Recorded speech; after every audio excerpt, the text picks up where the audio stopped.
আসসালামু আলাইকুম সবাইকে। আপনারা সবাই কেমন আছেন? আলহামদুলিল্লাহ আমি ভালো আছি। তো আজকে আমি একটি মাছের রেসিপি শেয়ার করছি। রেসিপিটি আপনাদের ভালো লেগে থাকলে আমার চ্যানেলটিকে সাবস্ক্রাইব করে আমার পাশে থাকবেন। লাইক, কমেন্ট, শেয়ার করতে ভুলবেন না। চলুন দেখতে থাকুন। যারা আমার চ্যানেলটিকে সাবস্ক্রাইব করে দিয়েছেন অলরেডি, সাথেই আছেন যারা, তাদেরকে অসংখ্য অসংখ্য ধন্যবাদ।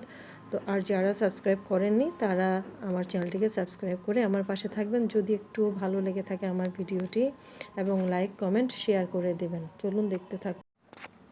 এখানে আমি বেলে মাছকে পরিষ্কার করে কেটে টুকরো করে নিয়েছি, হলুদ লবণ দিয়ে ধুয়ে নিয়েছি। এরপর এখানে আমি সব মশলা দিয়ে দিয়েছি। মরিচের গুঁড়ো 1.5 চা চামচ পরিমাণ, আর 1 চা চামচ পরিমাণ করে দিয়ে দিয়েছি হলুদ গুঁড়ো, জিরে গুঁড়ো এবং ধনিয়া গুঁড়ো, এবং কিছু কুচানো পেঁয়াজ দিয়ে দিয়েছি। নিচে রসুনও ছিল।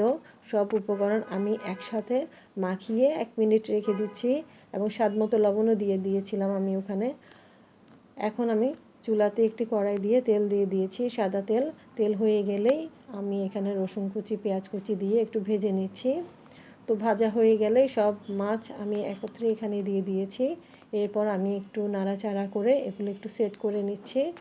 তো আমি ভালোভাবে এগুলোকে নাড়াচাড়া করে আবার কষিয়ে নিচ্ছি, ঢাকা দিয়ে কষিয়ে নিচ্ছি। কষানো হয়ে গেলে আমি যে বাটিতে মাছগুলো ম্যারিনেট করেছিলাম ওখানে একটু পানি দিয়ে দিয়েছিলাম। তো পানি দিয়ে আমি কিছুক্ষণ সিদ্ধ করে নিয়েছিলাম। এভাবে সিদ্ধ করার পর আমি টুকরো করা টমেটো দিয়ে দিয়েছি, কাঁচামরিচ দিয়ে দিয়েছি, এবং ধনেপাতা কুচি দিয়ে দিয়েছি, কাঁচামরিচ গোটা দিয়ে দিয়েছি। আপনারা চাইলে কেটেও দিতে পারেন, আমি এভাবেই দিই। তো আমার সেই মাছ হয়ে গেছে, আমার রেগুলার রান্না। তো আমার জন্য সবাই দোয়া করবেন। আল্লাহ হাফেজ। আসসালামু আলাইকুম।